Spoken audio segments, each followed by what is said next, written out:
Welcome back to Silent Hill 2 Project, everyone. We have made our way back in to the woodside apartment in the original game, and we've got quite a bit of work to do in both games. This might be quite a long video. I don't know that I'm gonna condense both games into one YouTube video yet. Depends on how long it takes, but it could take a considerable amount of time to do this. It's a lot. Okay, so first thing I'm going to do is check out the map, show it to you. It's a pretty basic apartment building. There's 3 floors. There's like a main hallway and then 2 branched off hallways, except for on the 3rd floor. It's a little bit smaller up there.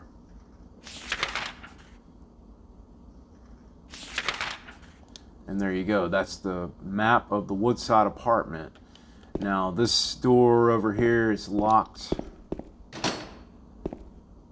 for the time being, so we need to go upstairs.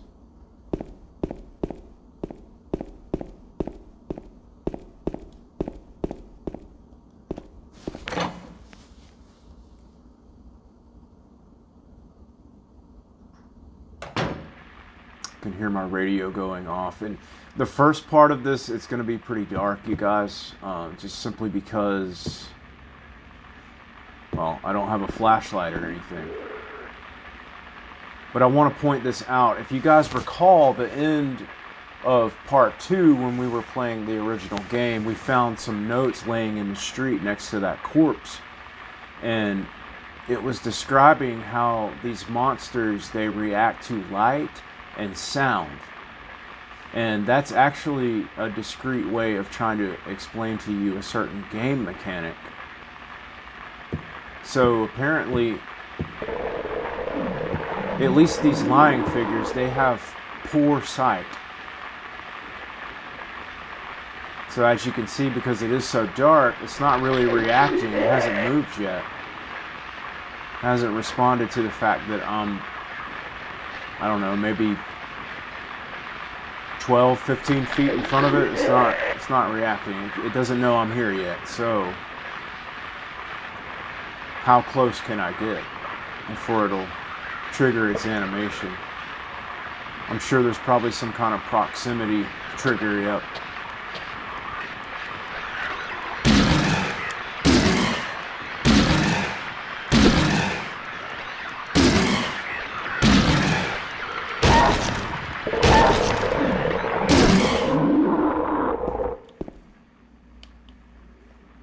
So that's kind of cool how they designed it like that.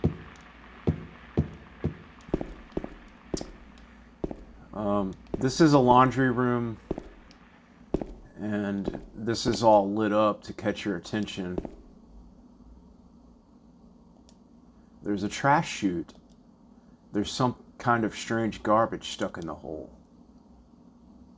And it's not like he can't just reach down there and grab whatever it is. And you wouldn't think you'd want to do that anyway. I mean, it's you stick your hand down in garbage. It's kind of gross. But apparently there's something in that trash chute that's, you know, catching his interest enough for him to point it out. In fact, he's even circled it on the map.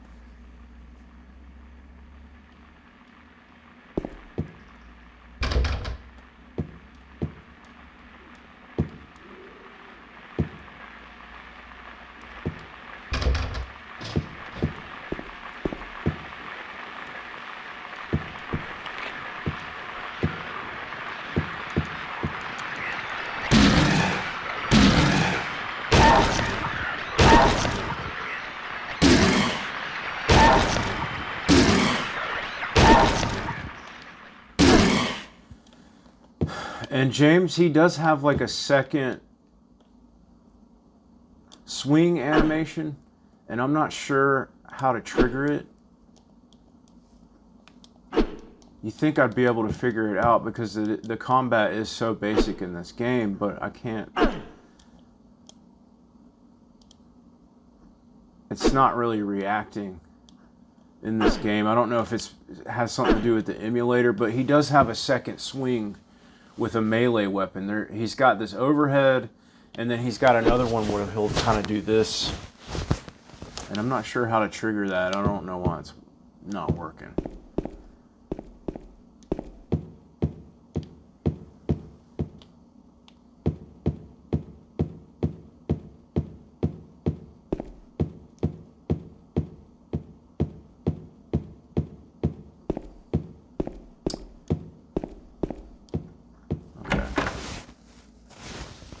This is the first room that we need to go in because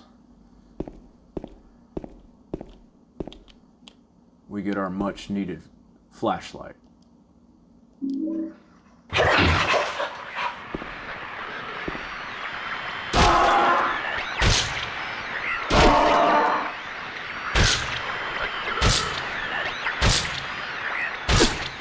So this is the first time we encounter a new type of enemy. It's called the Mannequin.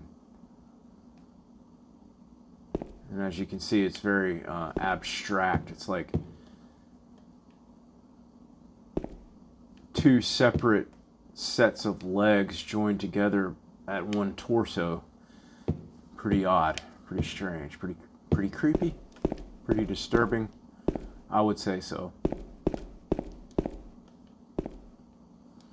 And guys, I want to point out right here how quiet it is. It's so quiet in this apartment building. Like you could hear a rat pee on a cotton ball. It's so quiet. I've heard that expression before, but it literally is that quiet. It's so quiet.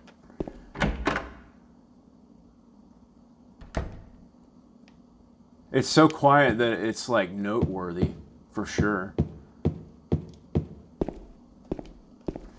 If you notice, the texture on this door is just a little bit different, and that's because this is the corner over here, the southeast corner, and that's a stairwell, but it's locked at the moment, so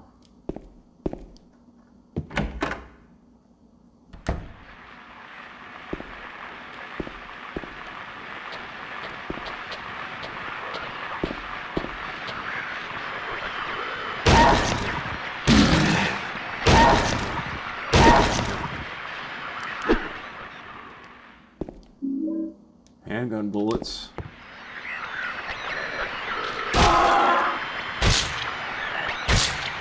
Did you guys notice something?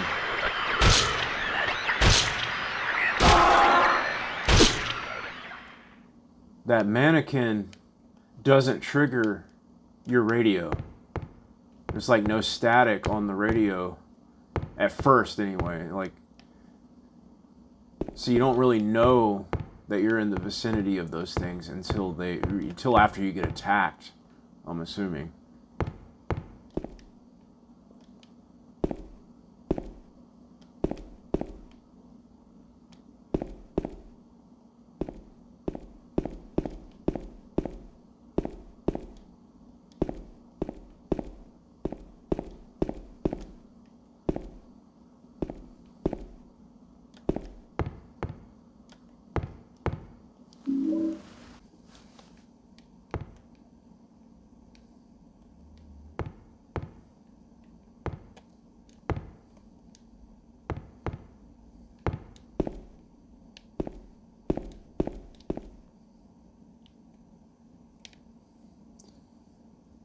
Seeing some more newspapers on the ground in here.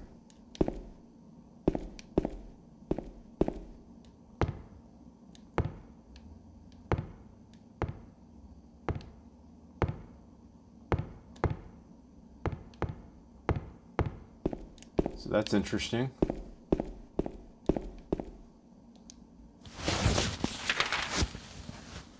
Apartment 210.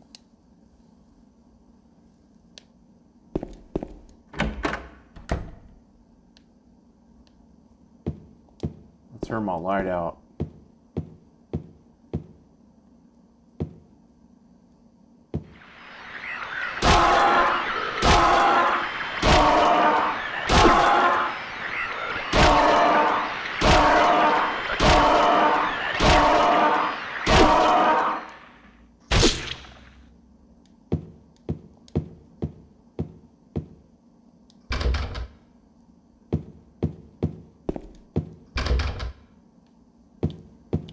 Okay, that's a pointless hallway except for the first room.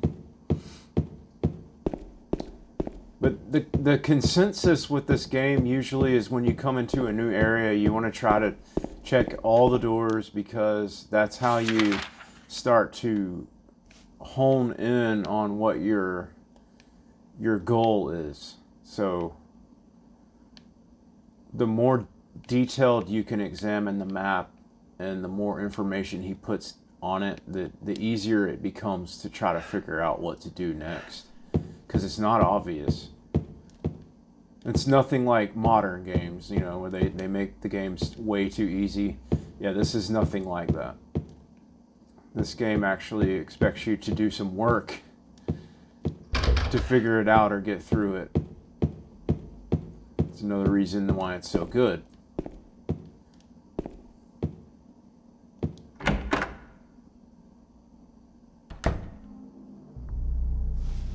And here comes some background music. I hope you guys can hear it. It's probably going to be a little bit faint, but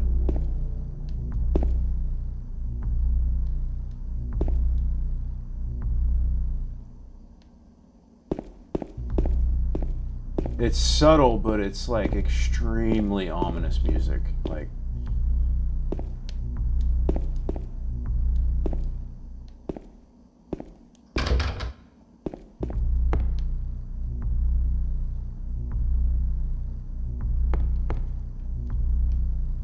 something in here I actually forgot.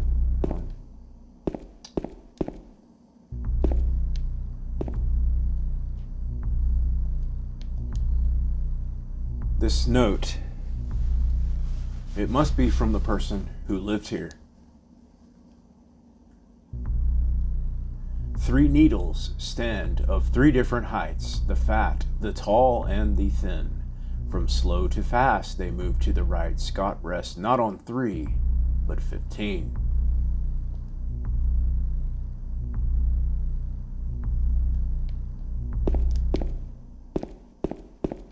What does that sound like? One of these, right?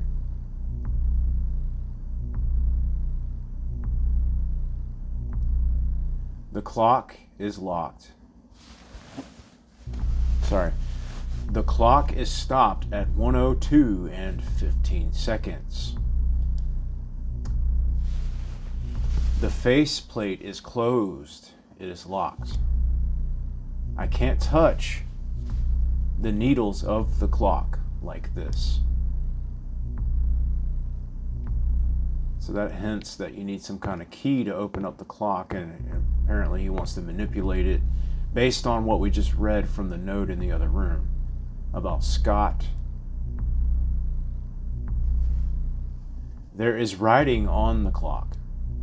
The scars from the past shall remove the nail that stops time.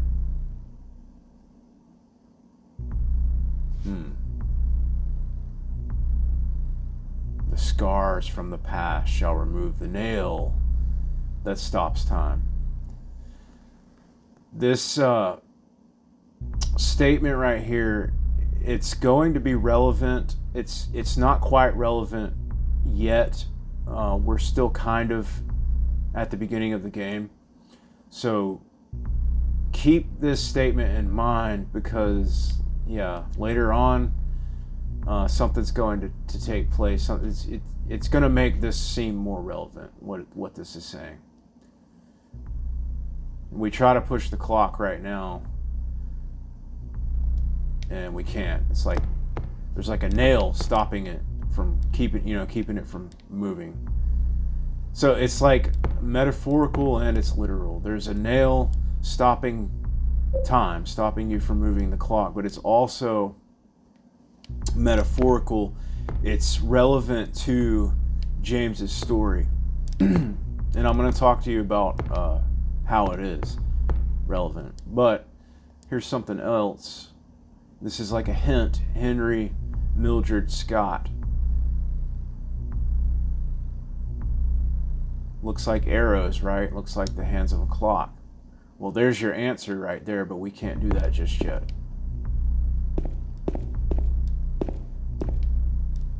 That's all we can do in this room for the moment. And I think that's it for the second floor for the time being. I think everything down here is locked up.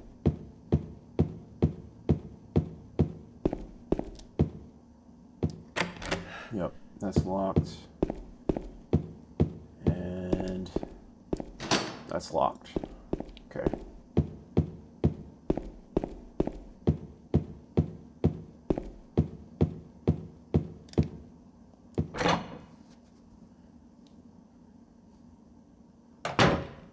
So we'll go up to the third floor.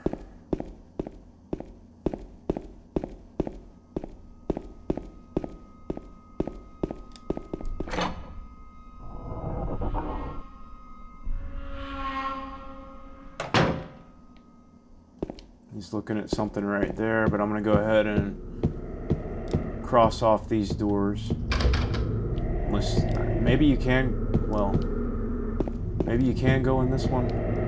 Yeah, okay.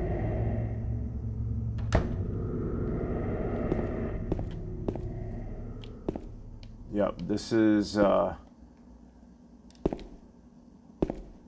pretty memorable room right here. There's a handgun.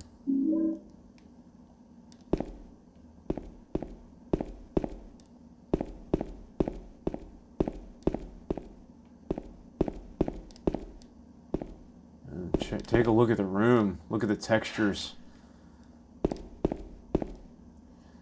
The wall is pockmarked with gunshots.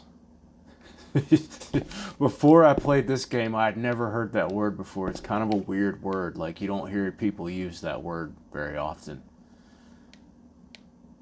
Pockmarked with gunshots. There's also some stuff on the ground. It looks like bullet casings and maybe some shotgun shells even, but there's no shotgun in here. There's just the handgun.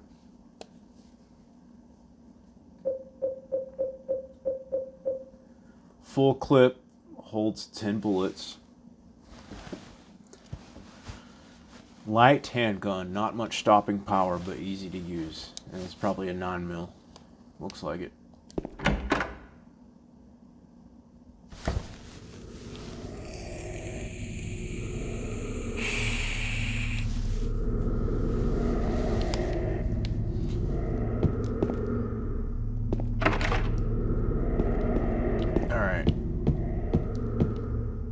So, if you notice when we came up here, there's bars, just like on the second floor. We can't go any further.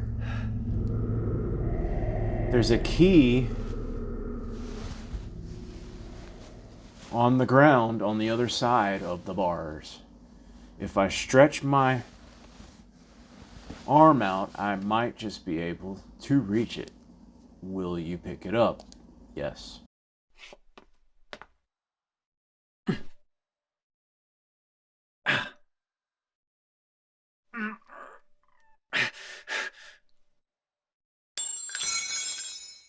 Ow! Hey, wait! Damn it.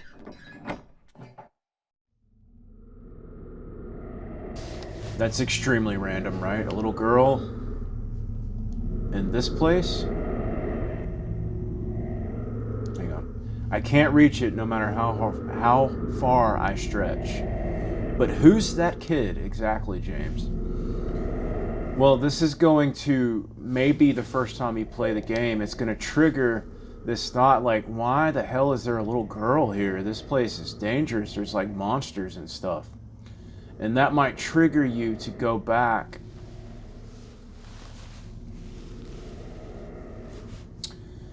to this particular memo that we found out in the street. It says, I saw those demons. They were there, I'm certain. But my friend says he didn't see anything.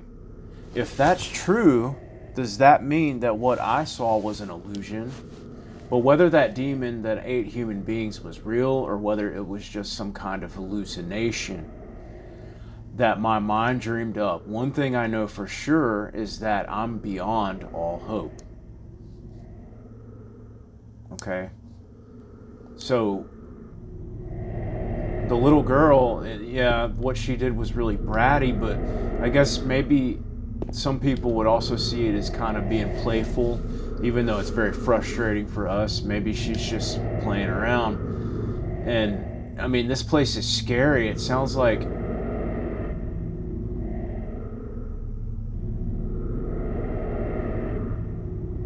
that sound that's coming from the 3rd floor.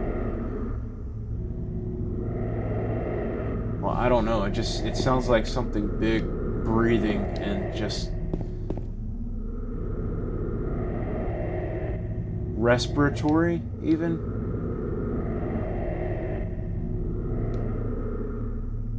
It's really creepy. And this little girl's up here, so I mean, if she was experiencing what James is experiencing, you think she'd be up here, and do you think she'd be playing around like that? No, she'd probably be scared out of her mind, like hiding in a corner somewhere and not kicking keys out of our reach, you know.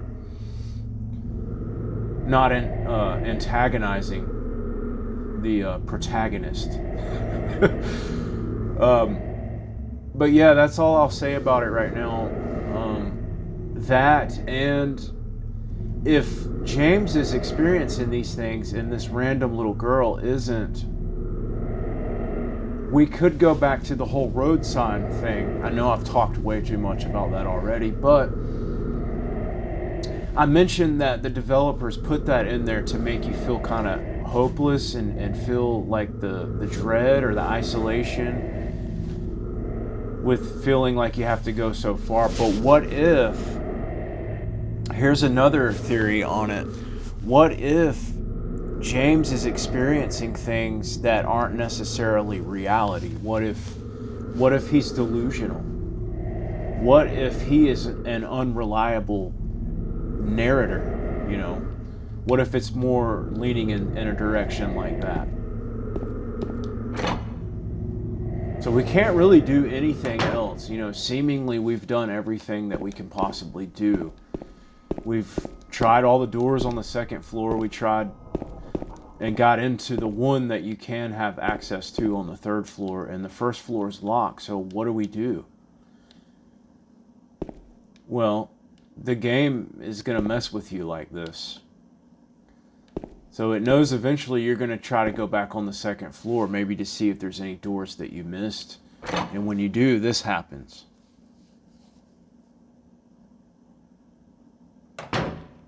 So by this point, you're like, man, this place is so scary. I want to get out of here. What do? I'm stuck. But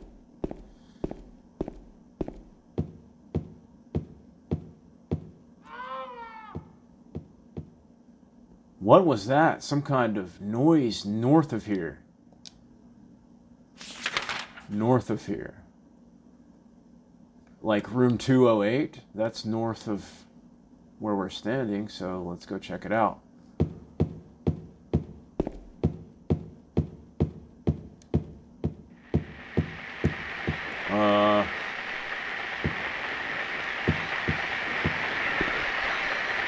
What the hell is it?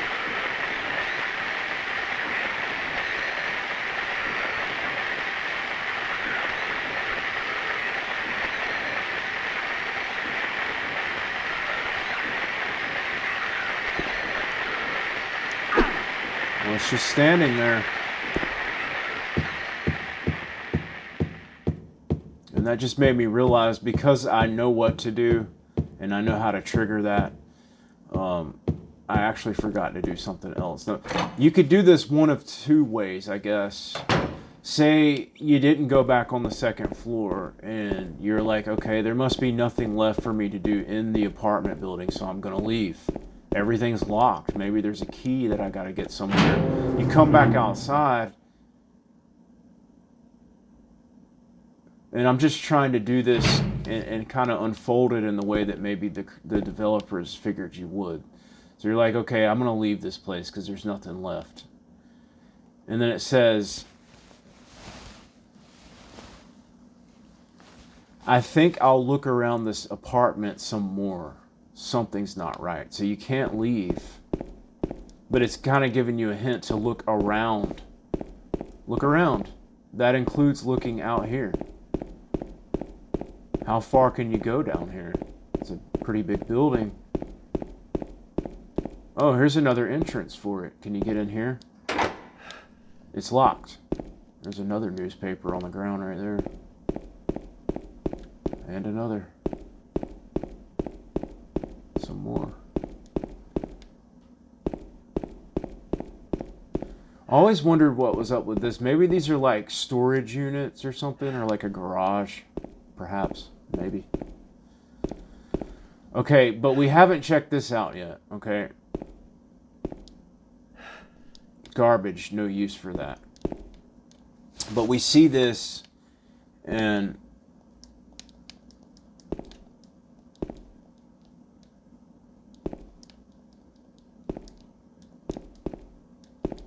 okay, I wanted to check something real quick. It's not down here yet, but it will be.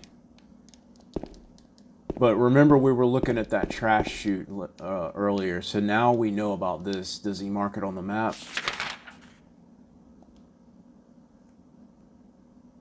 He doesn't mark it on the outside map.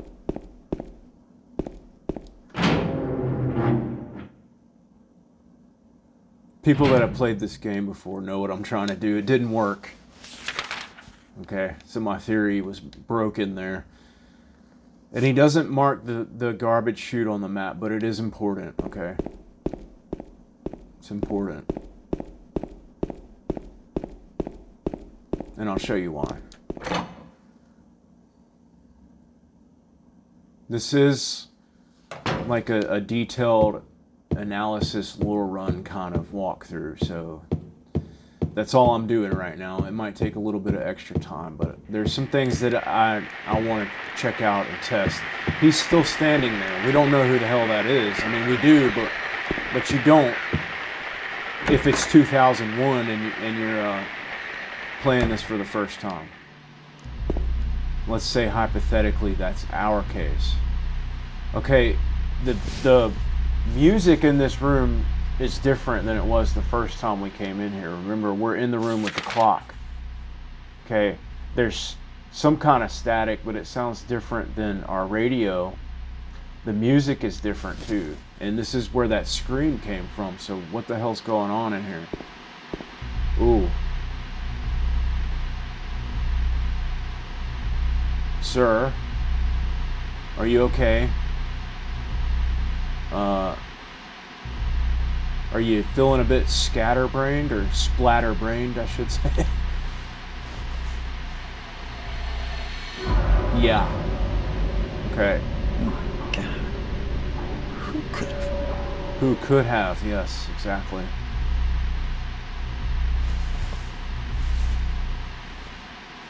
Now, this is an image that you're going to not forget for sure. It's a memorable thing. It's like, wow, like what is going on here?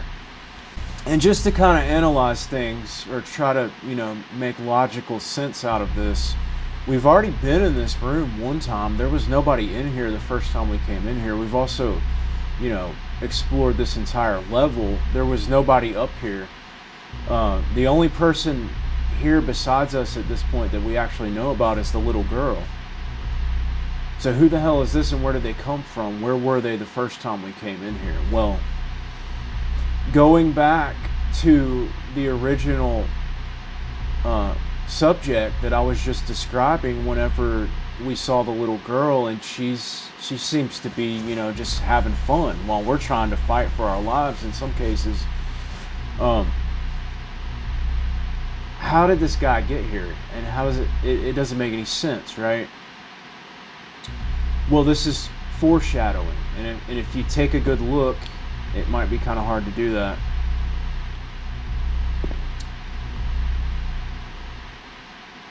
And you're definitely gonna be playing the game through at least once before you realize this, but if you take a good look at the model in the chair, that's actually the same model as James. Now, you could use the theory that I used when we were running around the town, saying, yeah, they were limited with their 3D models, but maybe that's what gave the developers the idea to do this, because this is more than just repeating a 3D model. This has a lot of deep meaning to it. And I mean, if you know what I'm talking about, okay? If you played the game before, you know what I'm talking about. If you haven't, I won't spoil this for you, but just remember this image. It's important. There's some more newspapers right here. Looks like there's a newspaper here. It looks like it's very old. And now he's looking at something on the shelf that wasn't here before. Ooh, it's a key. Key to room 202. Let's go to room 202. Well, that monster that was standing there watching us is gone. Let's go to room 202. I think it's down here. Yeah, it's down here.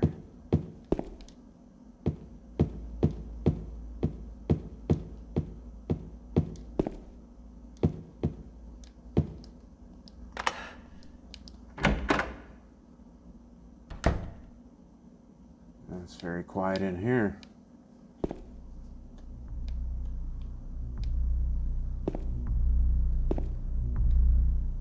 It is weird when you walk in and you're standing there, there's no music, but then when you start moving forward, the music starts again.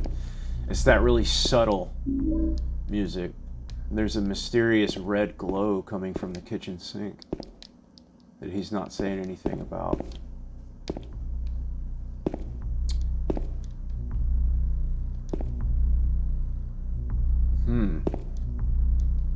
Cages.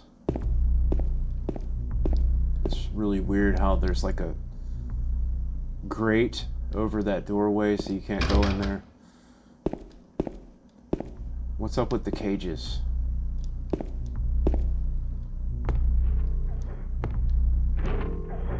It's like butterflies on the bed and that sound.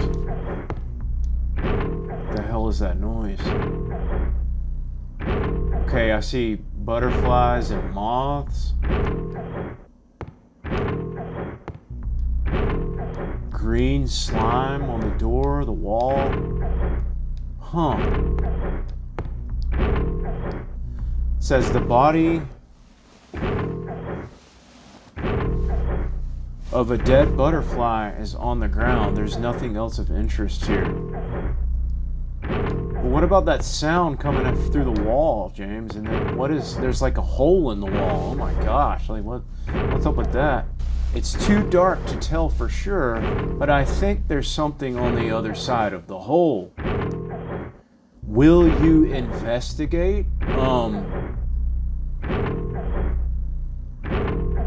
Whatever that is, it doesn't sound good. I appreciate my appendages. I don't want to lose any limbs for the sake of investigating. Should I do this, guys? I mean, the first time you play this, you're like, man. Oh.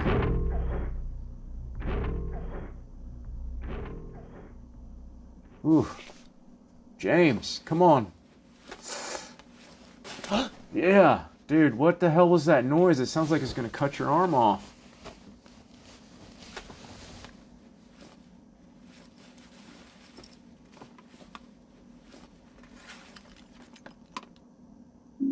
Oh, we got a clock key. I guess it was worth it. It's pretty tense, though, you got to admit.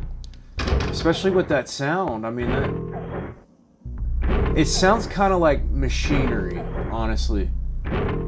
It doesn't sound like something positive is going to happen if you stick your arm in there.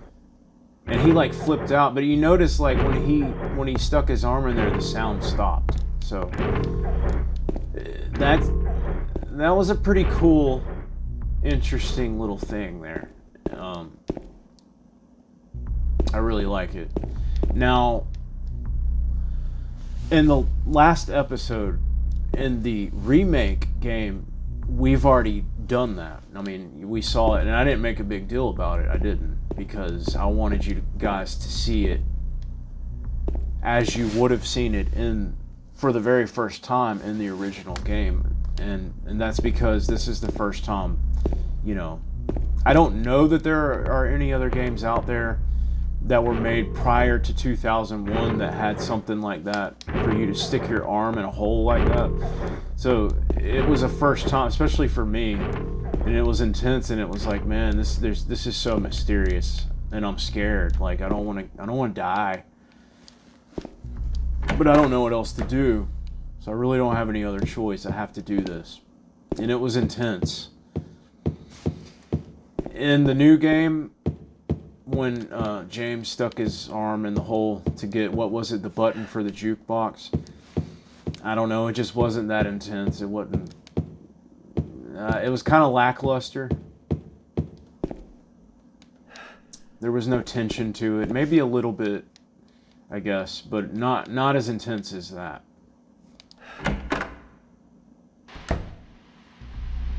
But now that we have the clock key, we can actually come in here and have access to the clock hands.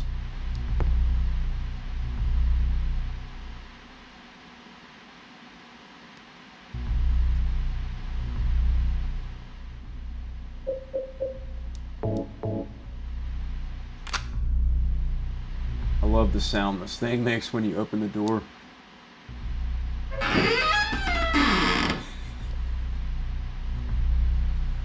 Alright, so now that we have that figured out, let's go back and read the note, what it says. And I'll show you guys. I mean, I know what to do, but I want to show you guys how you're supposed to put it all together.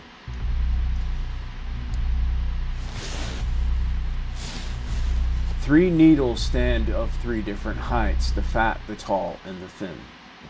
So that's clearly an hour hand being fat, a minute hand being tall, the second hand being thin.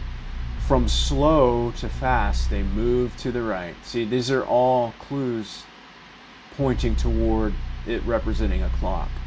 Scott rests not on 3, but 15. See, you've got the names again. You got Henry, Mildred, Scott, right here. And if you notice, Scott is kind of pointed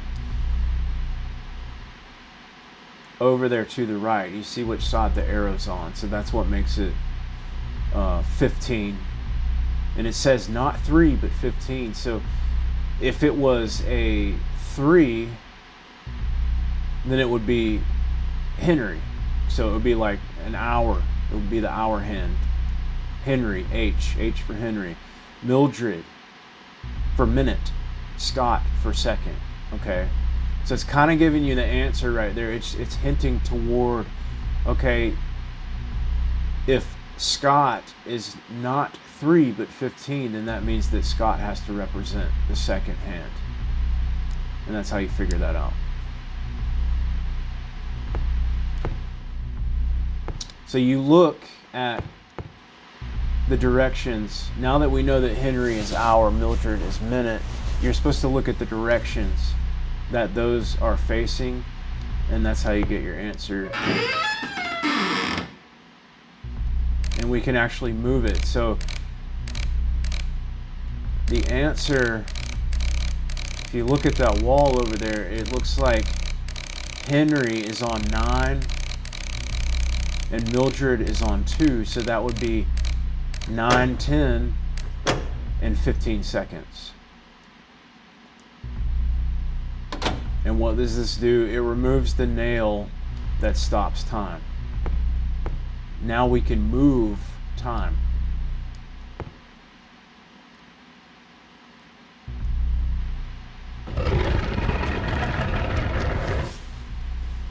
There's a hole in the wall. There wasn't a hole, but now it's here.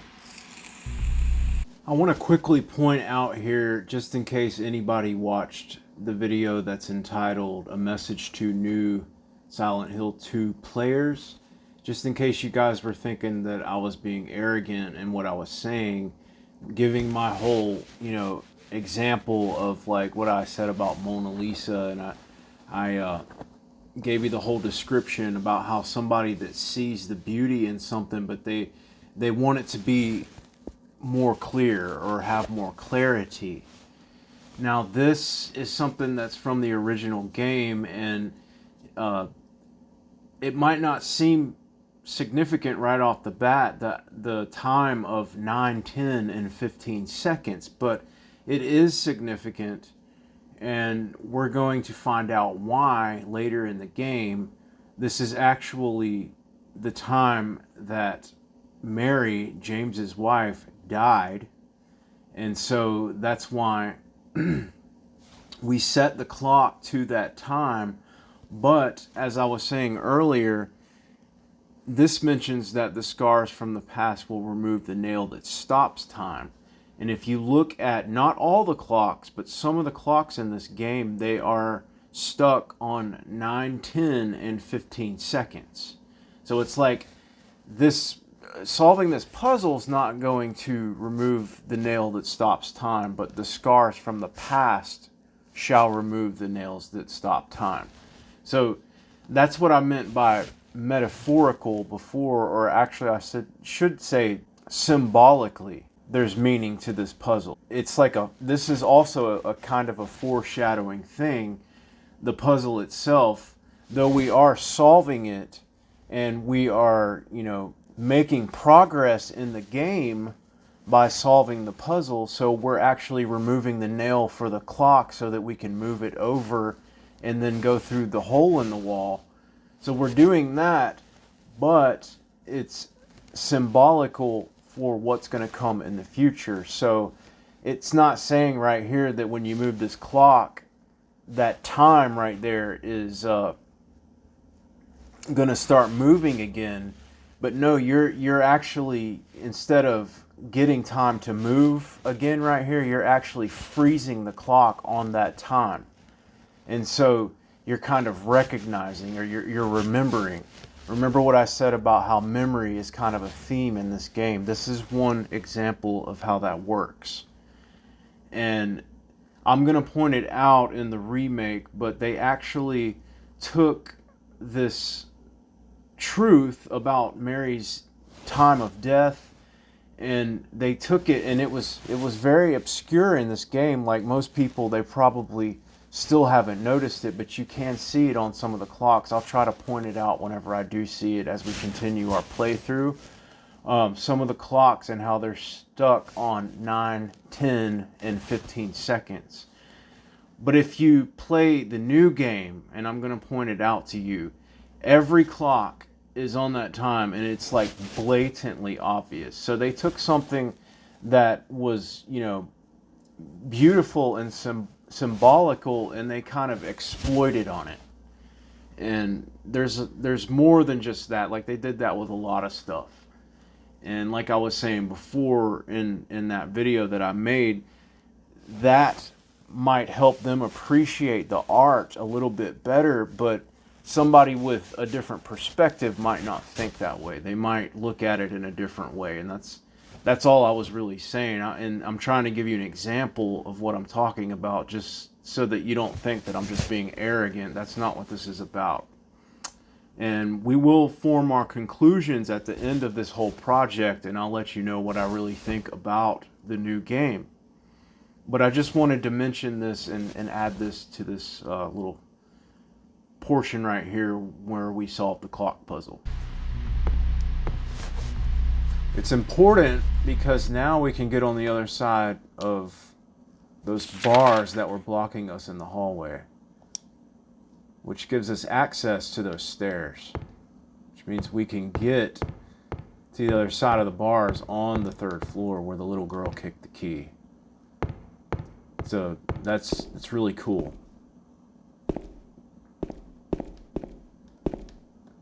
There's a save point in here.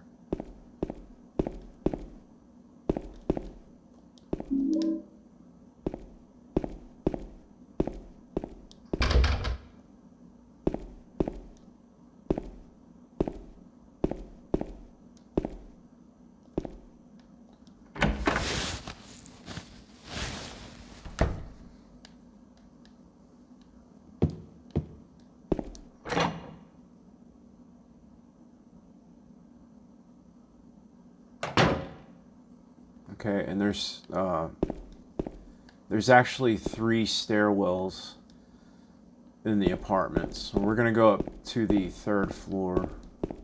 Some handgun bullets right here.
Yeah, that just happened.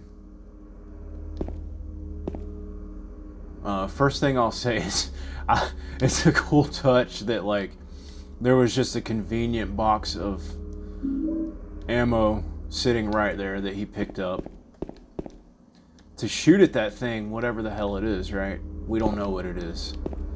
We don't know who that is, right? It's 2001, the game just came out, right? There's some symbolism in that for sure. It's probably one of the more common topics that people talk about when they think Silent Hill 2. Obviously, there's a lot of sexual innuendo in that scene. It doesn't show you anything, and it's not supposed to, and that's the whole point. Like, when you see that, yes, it is. It's not depicting it, but it is suggesting it, that there's some kind of like sexual violence going on there, and it's supposed to represent James and his sexual frustration for reasons that we will talk about later on. And the only other thing I'll say about it right now is that most people know at this point that it's from a movie by David Lynch called Blue Velvet. They watched Team Silent. They watched the movie and they were inspired by it, so they put it in the game. And I think it fits pretty good. I've never seen the movie myself, but I can understand the scene and understand the symbolism behind it. There's a painting hanging on the wall. It's some kind of strange landscape. That's a landscape? Huh. It does kind of look like rocky mountains or something, like craggy, rocky mountains. But what the heck is the big black square in the middle of it? That's weird. And so yeah, that's pretty much all you got in this room. That cutscene.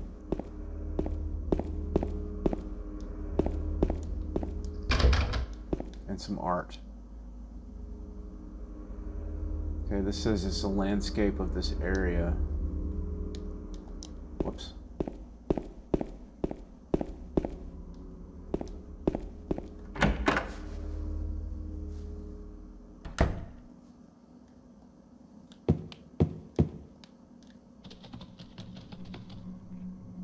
Whoa. Sounded like something was like scurrying around for a second there.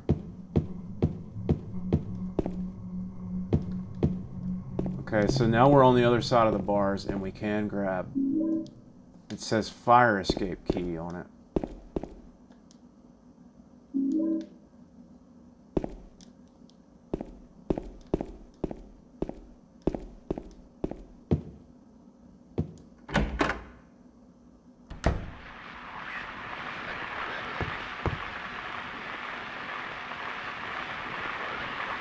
The creepy thing about this, there's something like, it induces like dread and even terror, really terror. I feel terror when I come into this room specifically because I can hear this lying figure, but I don't know where it is. And like, this is dangerous. If I choose to go this way, what if it's in the other doorway and it comes up behind me and attacks me?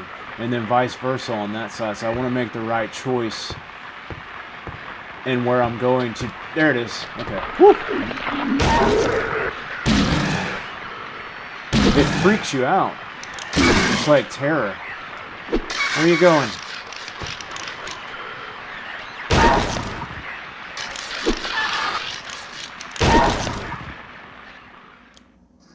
It's really creepy. Very effective right there.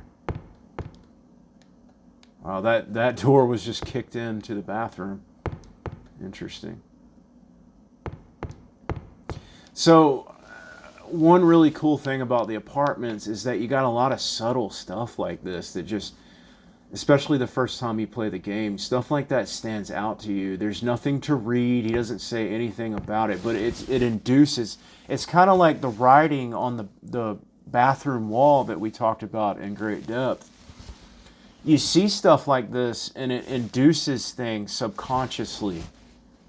Like that right there, there's something about that. It's so claustrophobic. I'm a very claustrophobic person, but when I see something like that, it triggers that in my head. And it just, I don't know, there's something about looking at that really bothers me. It's like, but in a good way, you know. To where it just creeps me out. It induces this feeling of dread, you know. Like, oh, what a dreadful place. Something about that bathroom, I don't like it. It's so claustrophobic, so cramped, and the way that the door is kicked in, it triggers all these thoughts in my imagination. It kind of sets my imagination off, makes it go wild a little bit. And it's just something really simple like that, but it just adds to the detail of this game. It's really incredible. The wallpaper in here, the textures, it looks so dingy and aged, and it makes you feel like you're in this dark, desolate, lonely, dreadful place. Still more newspaper. Let's see what he says about this one. Nothing interesting in it.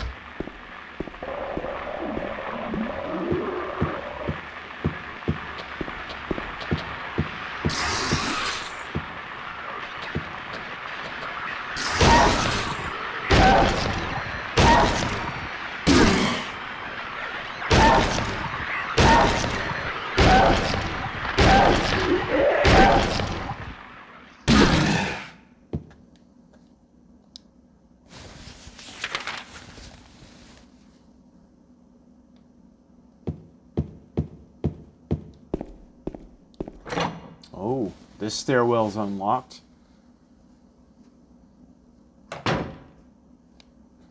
One cool thing that you can do is, we tried it down here. Okay, never mind, it's barricaded. Yeah, we're not going to get through that door. We tried to open it from the other side when we were on the second floor. This one's just gone. Okay, finally we're going to explore on the first floor, at least part of it.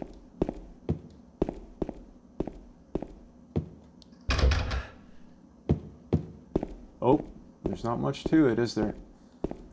What is this? Canned juice. Canned juice? Really? What the hell are we going to do with canned juice?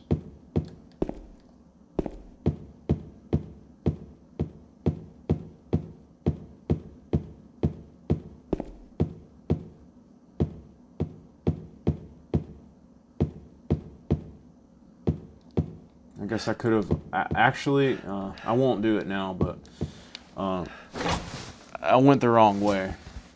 You're supposed to unlock the front door, and it's like a shortcut, but that's all right.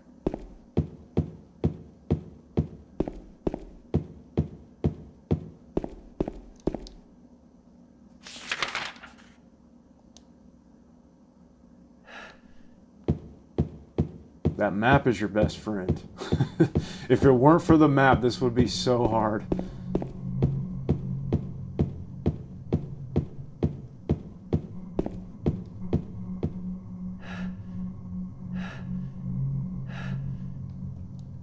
It's so good with headphones. Like, I'm noticing things that I never noticed before. Because of the headphones. Certain sounds that just wouldn't stand out to you otherwise.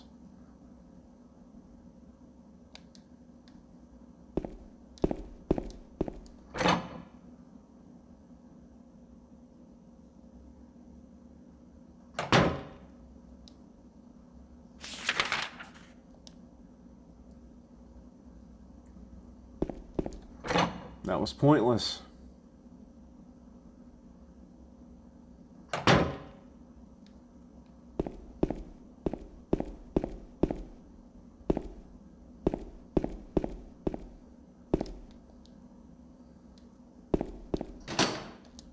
Of course, that's locked.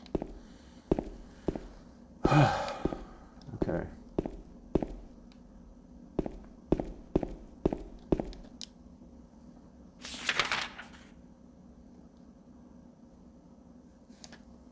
Now I'm trying to remember what to do next. I can't remember.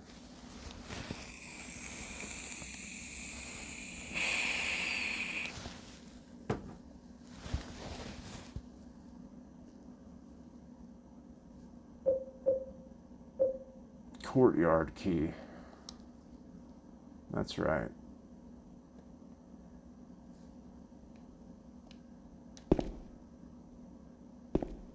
Yeah, I really did go the long way around. I shouldn't have done that. It's completely pointless. Now I have to come through here again.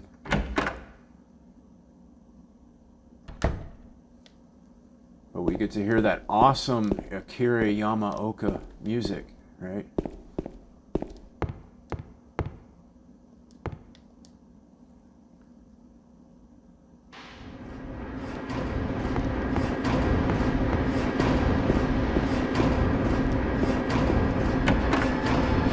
Washing machine on gentle cycle.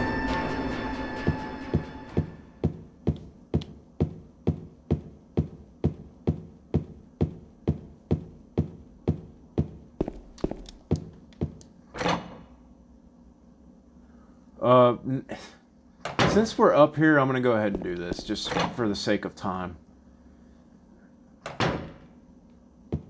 Now, eventually, like, I'm sure that this is probably the way that this unfolded.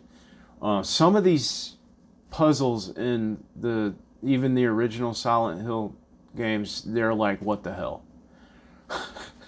And, like, the only way you're going to figure it out is through trial and error. So there are people that literally spent hours and hours and hours. I'm one of those people trying to figure out how to get through this. And eventually, you're just going to start trying random things.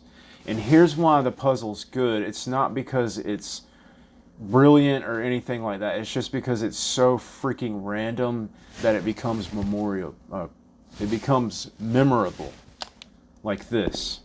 Remember the trash stuck in the garbage chute? Well, what do you think that canned juice is for?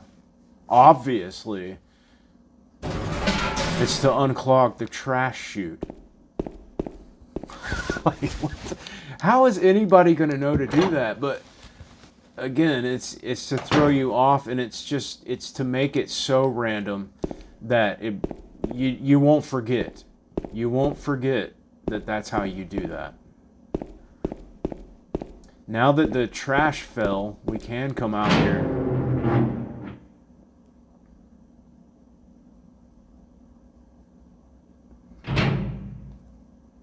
And check this out. Oh, there's that bag of trash. What have we got here? The garbage bag is torn and the contents are strewn all over. I got a coin, old man.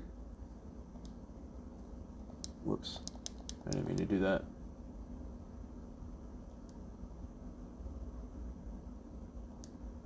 The police, there's also a note in there, and I skipped through that part, but the police announced today that Walter Sullivan, who was arrested on the 18th of this month for the brutal murder of Billy Locane and his sister Miriam, committed suicide in his jail cell early on the morning of the 22nd.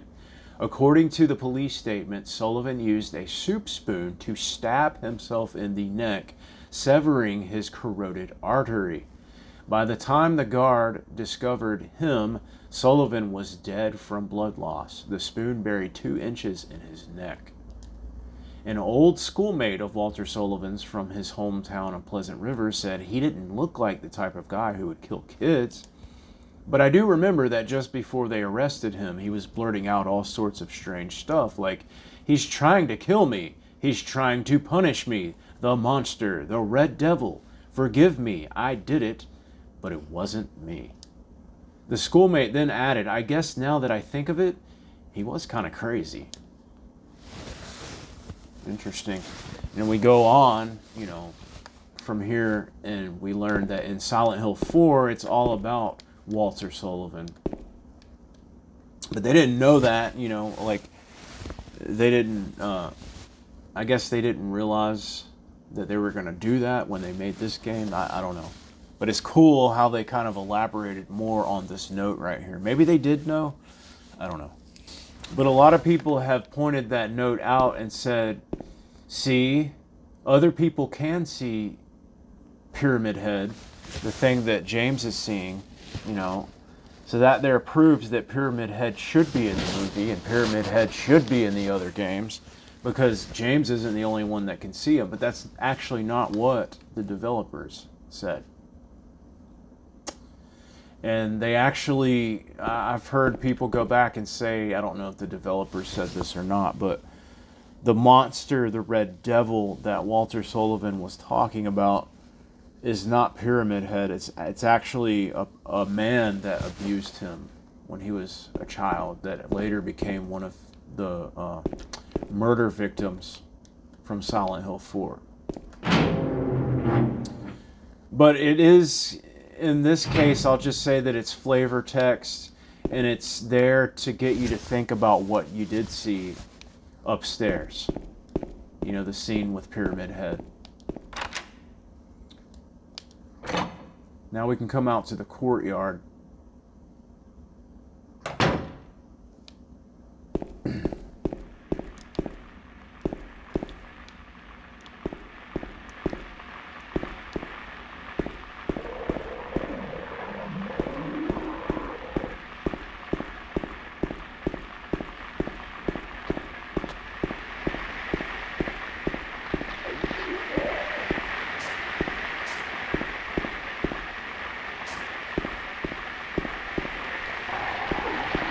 Gonna see something funny, watch this. Whoa! I'm gonna try to run around these guys because there's so much open space right here. I'm not gonna spend time trying to kill them.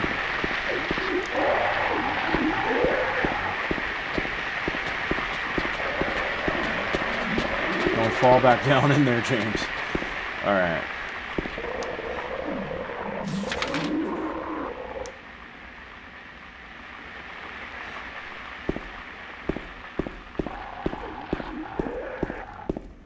Now we have access to the rest of the first floor.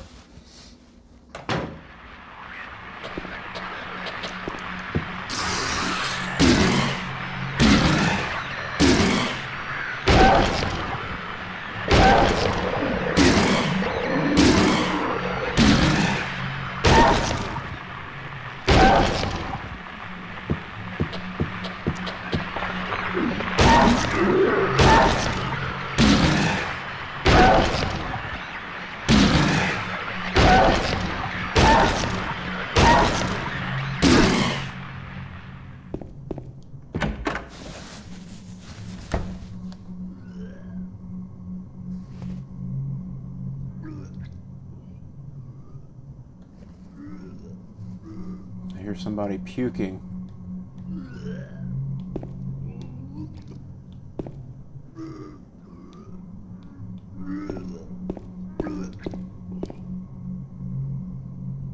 What the? Who could have done this?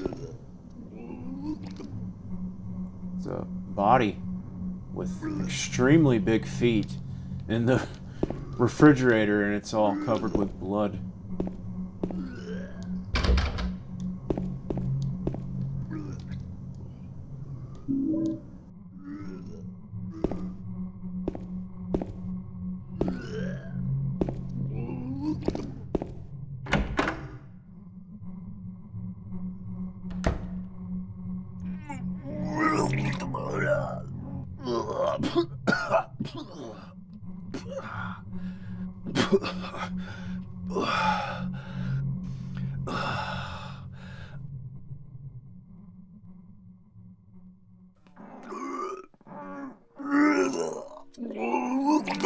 It wasn't me.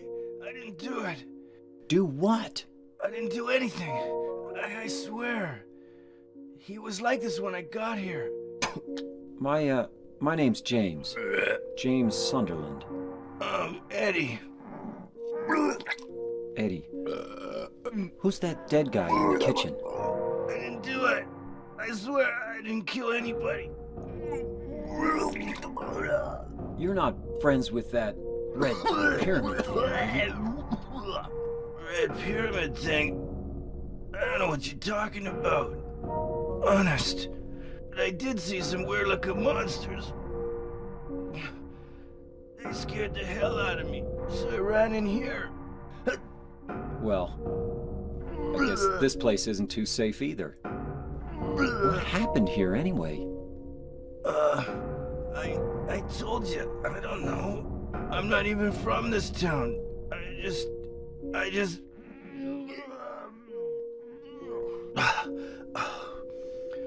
You too, huh? Something just brought you here, right? Yeah, you could say that. Well, whatever it is, I think you better get out of here soon. Yeah, you're right. What about you? I'll leave as soon as I'm done here. Eddie, be careful. James, you be careful too.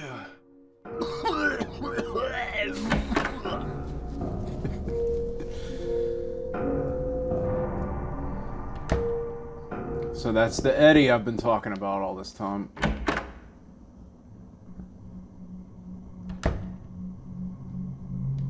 You can actually come back in here and talk to him some more if you want to. Eddie, are you okay? Yeah, I guess.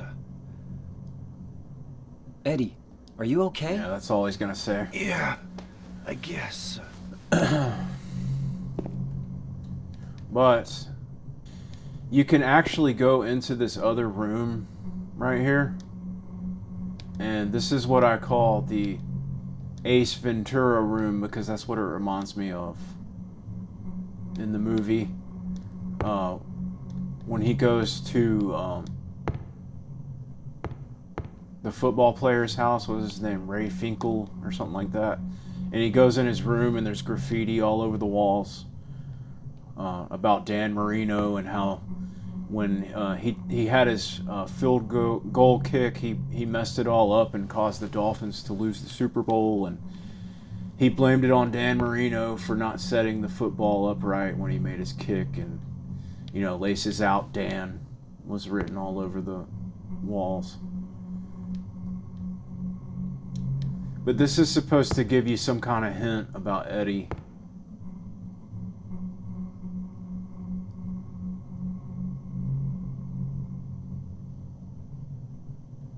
Club and flexible person. I'm not sure what that means. Fade.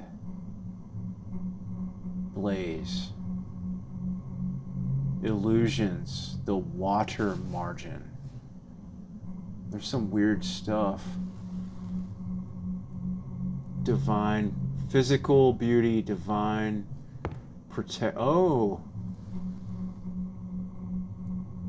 Physical beauty. Nature. Divine protection. Huh. Physical beauty.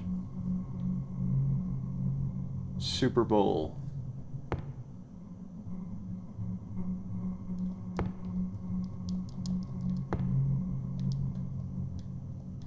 Fascinating, right?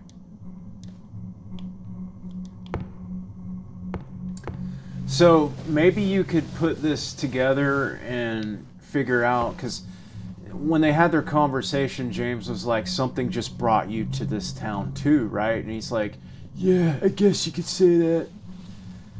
And I guess you could put it together and make a connotation that, like, well, I'll hold off on saying that until we get to the point in the game where I should talk more about it. But this room is very important for that reason. Either you know what I'm talking about or you don't. If you don't, then I won't spoil that for you. I'll at least hang on to that much before I say anything about it. But yeah. Yep.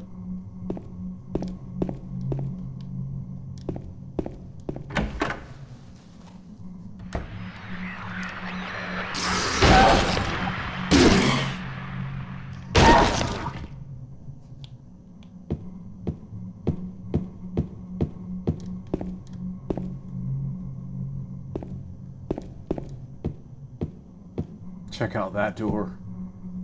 It's crazy. Again, it's just another one of those thought-inducing things. It's just an extra touch of detail.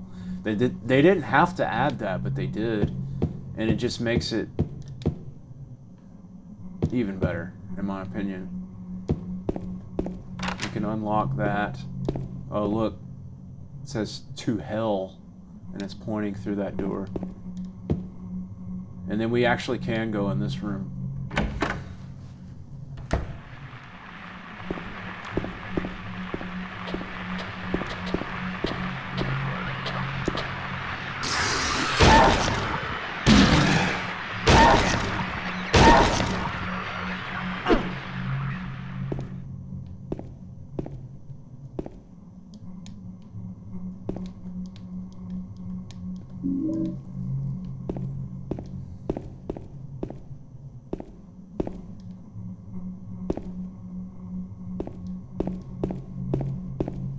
There's a note in this room.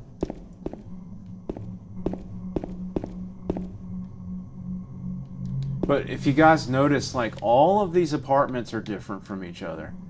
There's nothing repeating in this building. Now, back out in the streets, yeah, we had a lot of repeating 3D models, but we've been in several apartments at this point. And if you notice, every single one of them looks different. It has a different look. And I will say that, you know, at the point that this game came out, that was pretty much unheard of. You know, there really weren't any games out there that didn't have a bunch of repeating stuff. I'm trying to think before I just make that statement. I can't really think of any games from back then that didn't have, like, you know, several areas in them, and the areas themselves were at least somewhat similar and had repeating textures, repeating 3D models. But if you notice, there's none of that in these apartments. There was outside with the vehicles and the bodies on the ground and stuff, but in this apartment building, everything's different, and it just makes it feel so much more real. And that was a big deal back then. It was a huge deal.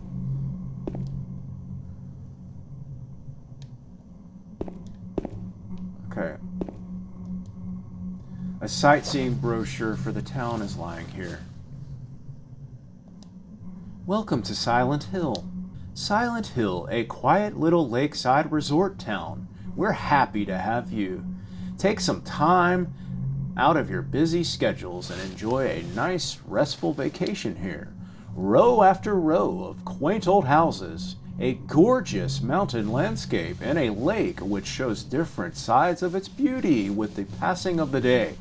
From sunrise to late afternoons to sunset, Silent Hill will move you and fill you with a feeling of deep peace. I hope your time here will be pleasant and your memories will last forever. Editor, Roger Widmark. Well, the whole memories lasting forever thing, yeah, that might happen. Not for pleasant reasons, though. Yeah, okay.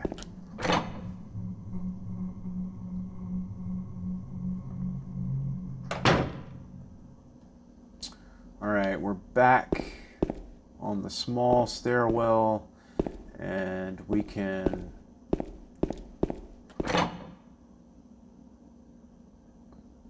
finally move on. I believe we're ready to move on to the next place. I forgot about that. Okay, I do have to come back through here yet again.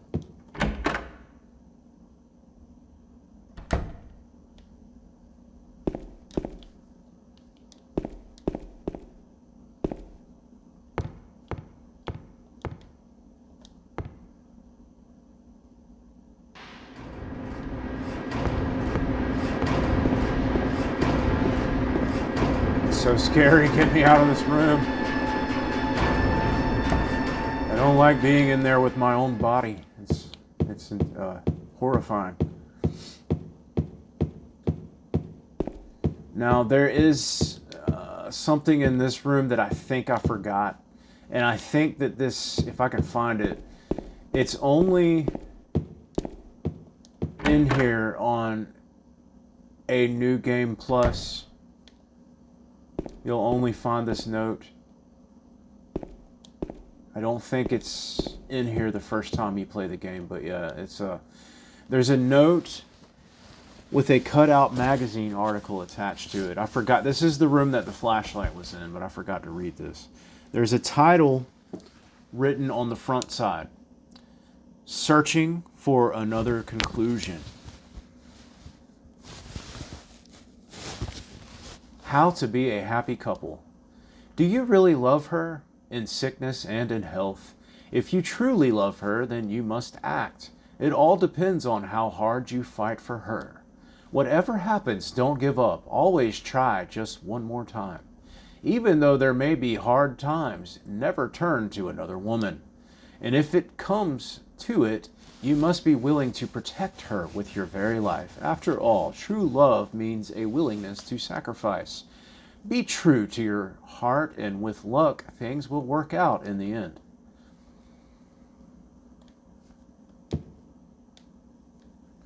Okay, but I've noticed that this right here, it changes, okay? This, obviously, where we got the flashlight, I failed to mention anything about it before. He says just a mannequin, but these clothes, Well, this,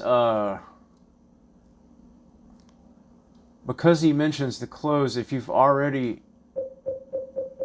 examined the picture of Mary, which I'm not going to do because it'll actually influence the ending. I think maybe that's what they're trying to trigger here, is to get you to open up the picture of Mary and, well, screw it, guys. It's kind of hard to tell, but these are the clothes that Mary's wearing in this photograph. Okay? Just don't do that too many times or it's going to influence your ending unless you're trying to go for that ending. But this right here, this will change. Sometimes there's a different note here. I've only seen 2 of them so far. The other one, I'll have to read it to you, show you what it says. But I got it on a different playthrough.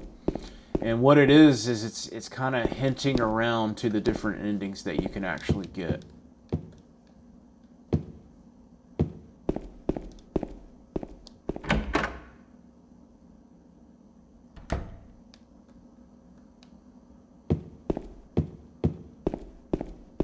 So we got 2 coins and we got a stairwell key. Now this is really freaking weird, and I always thought that there was some kind of note that talks about this, but I haven't been able to find it. But it seems like a long time ago I remember finding a note or something explaining what this is, but it says exit, right? And you use a fire escape key to open this door, but you open it up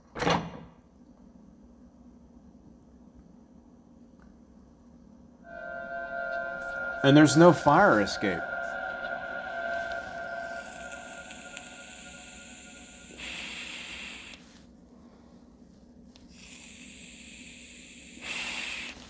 There is no fire escape outside the door.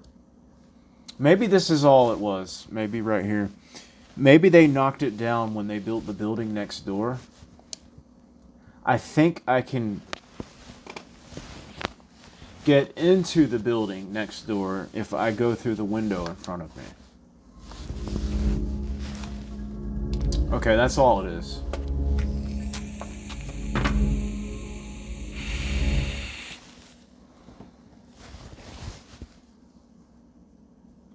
So yeah, they knocked the fire escape down to build another apartment building right next door, which I'm sure violates all kinds of codes, like fire safety codes and stuff. But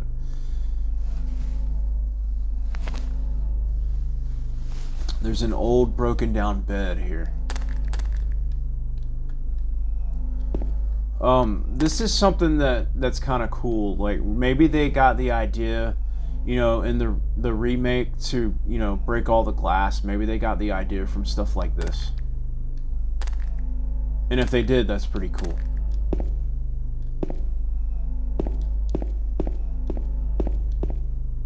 But now we're in this other apartment building. We don't have a map for it, not yet. This is called the Blue Creek Apartments. And the music just came back, and it is scary. Only for a second, though, because you come in here and you see that what's in the toilet, and it's like, that's scary in a completely different way. Are you going to say anything about it? It looks like there's something stuck, oh God, inside the toilet. Will you pull it out?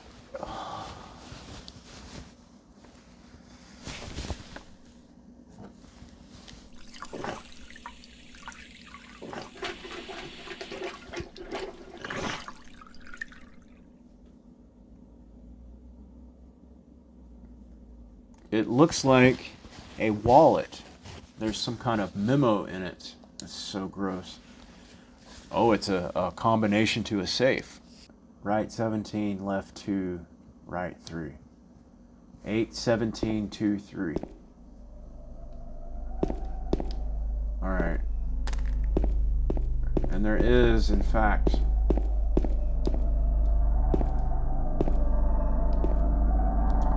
a safe in here.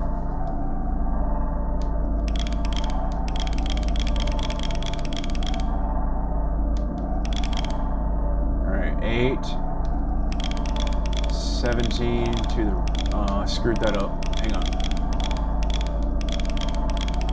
Oh, it's messing me up. Bear with me. Okay, 8.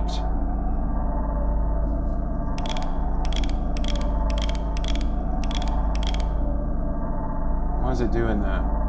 It like skipped. 17, 2,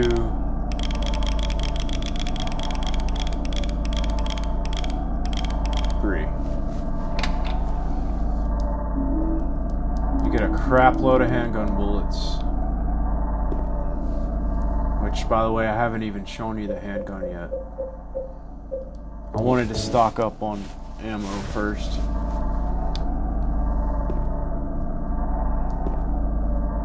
That music is horrifying.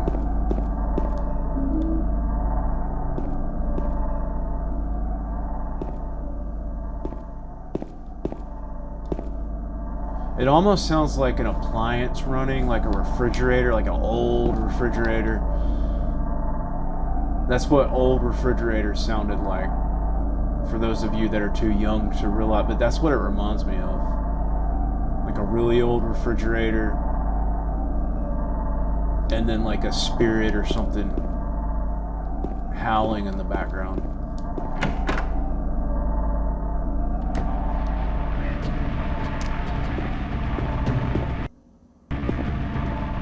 Don't freeze up on me, game.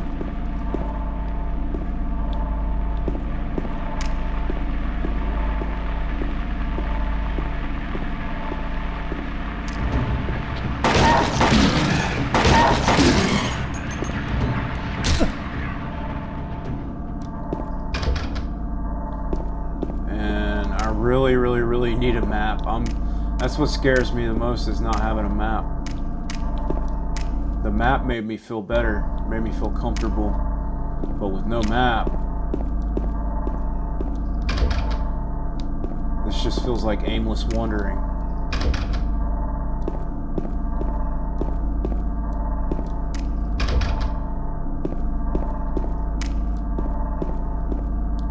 There's supposed to be a door right there, but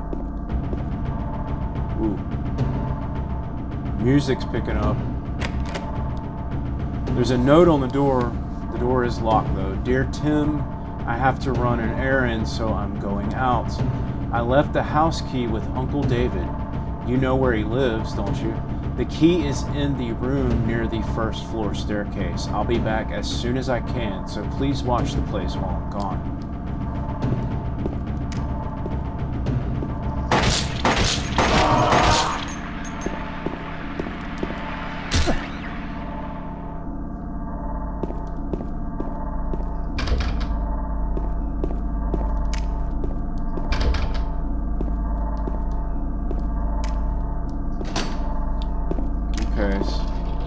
Ooh, did you hear that? That door started rattling when I tried to open it up.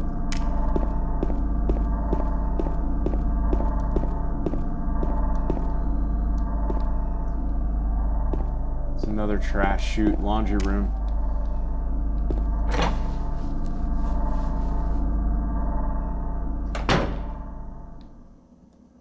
Oh, here's the map.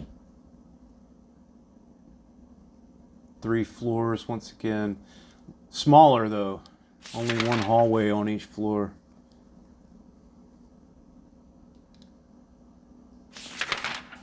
And we checked out the second floor already, so. Is there anything up here? Oh, you can't go up there. It's blocked off. So that narrows it down to go into the first floor.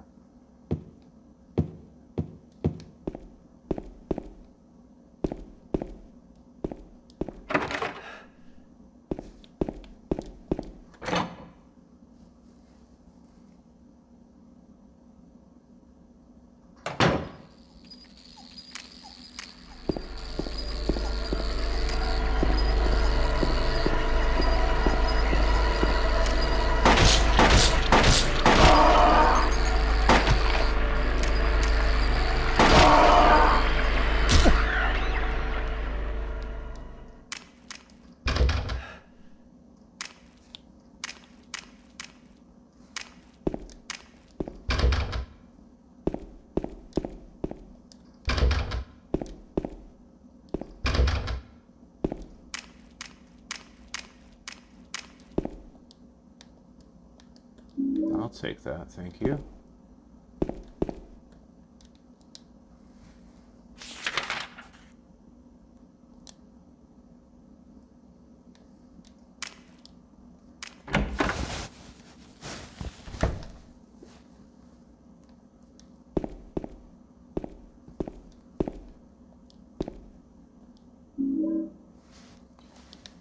White Chrism, that's an item for a particular ending.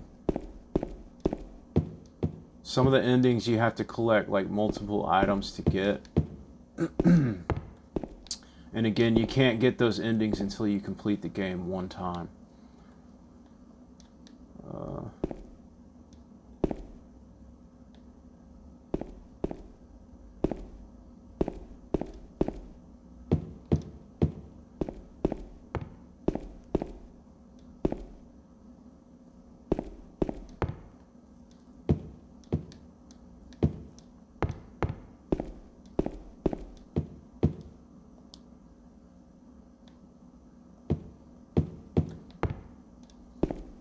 Okay, so this room is for one specific thing, and I'll elaborate on that thing when we're ready.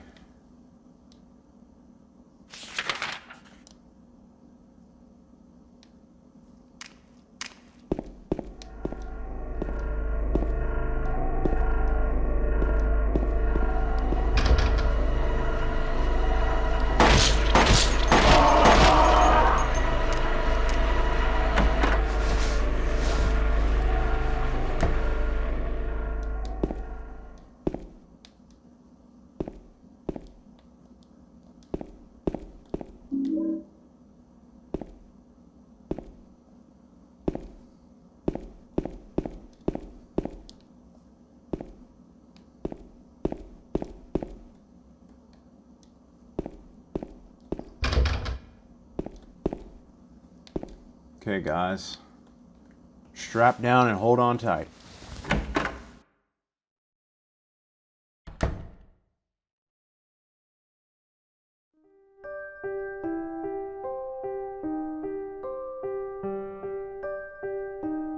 Oh, it's you. Yeah, I'm James. Angela. Angela. Okay. I don't know what you're planning, but there's always another way. Really?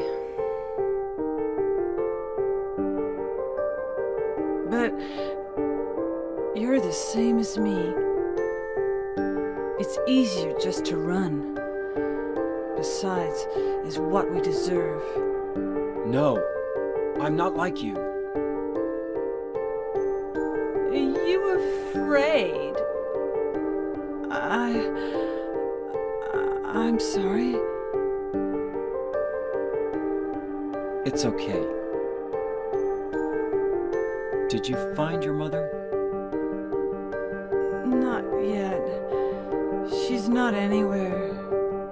Did she live in this apartment building? I don't know.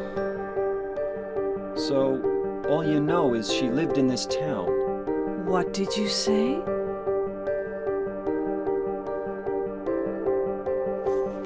How do you know that? Well, I just figured, 'cause this is where you're looking for her. How else would I know? Yeah, Am I right? I'm so tired. So, why did you come to this town anyway? I'm sorry. Did you find the person you're looking for? Not yet. Her name's Mary. She's my wife.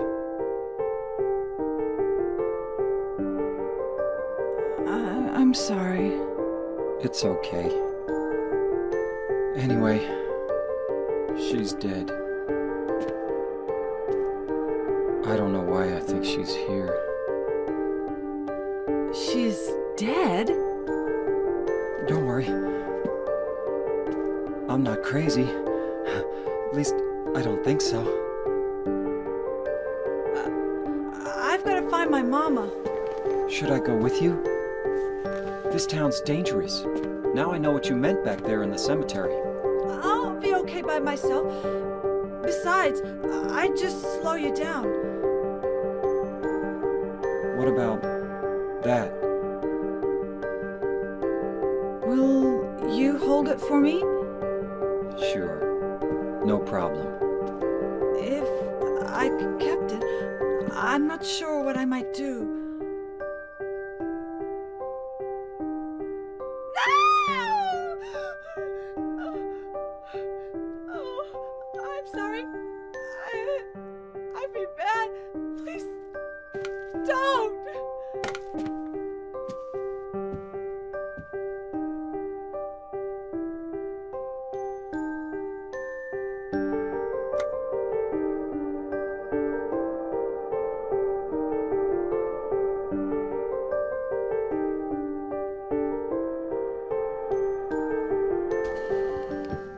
Okay guys, there's a lot of stuff to mention here. The first thing, you know, I'm already gonna say it before I even do say it.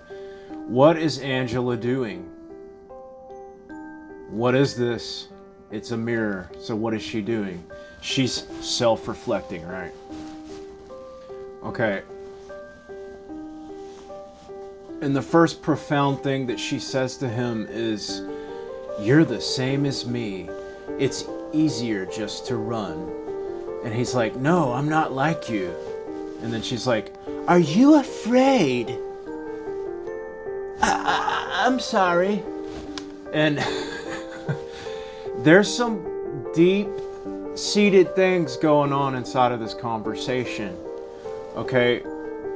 But she's got the knife, and James is obviously concerned, thinking that she might use it on herself, but the very last part of the scene shows James looking at the knife and it's got blood on it. So is that her blood? Like, is she a cutter or something? Well, you don't know yet, and we won't know until later in the game. But what is she talking about when she says, "You're the same as me. It's easier just to run"? Does that have a connection with what James said to Eddie? And something just brought you to this town, right?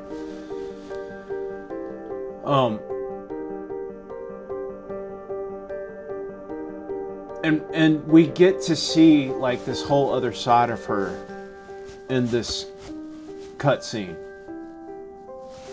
And we get to see that she's not really stable. I mean, she seemed okay. She seemed all right in the cemetery, but now in this room, she's clearly unstable. She's got some deep-seated things going on. I honestly kind of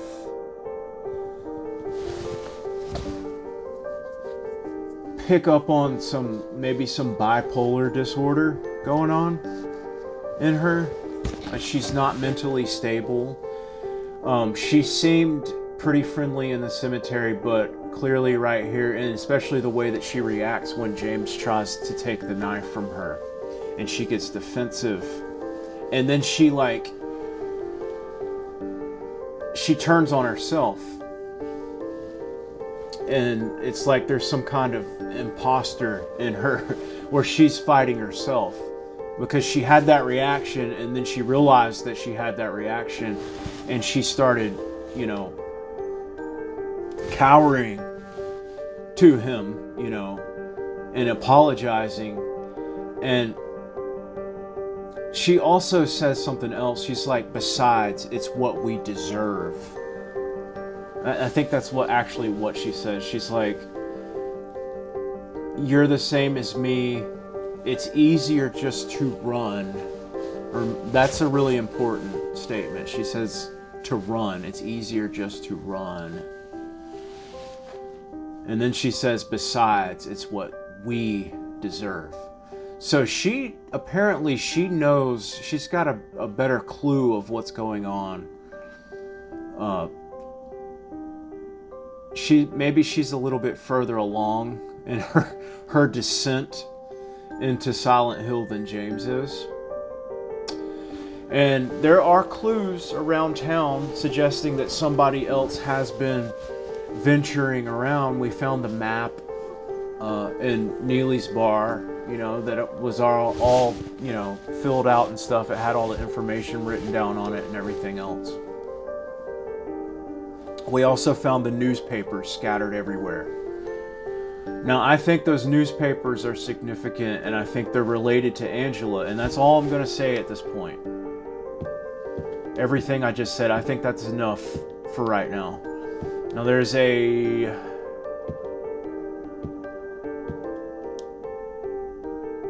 picture, and it looks like a family, and it's like torn in half. And you see what looks like a mom and her daughter and a dad and another kid, possibly a son. Is that her family? Is that her mama? And then that's her dad and her sibling, her brother. She mentioned having a brother. So that's who that is. It's ripped in half.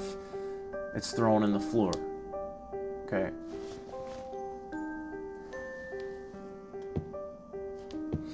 All very interesting things to put into consideration here. But right now, we're still going to treat it like it's a mystery.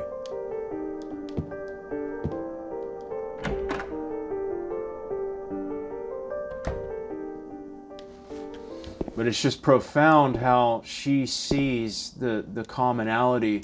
Now, what's funny is that, like, James mentioned a commonality with Eddie. He's like, something just brought you to this town too, right? Well, when Angela tries to tell James that, she said, you're the same as me. It's easier just to run. Besides, it's what we deserve. And then James is like, no, I'm not like you. So it's like she sees it in him, just like herself. She sees it in him, and he doesn't see it. Not yet.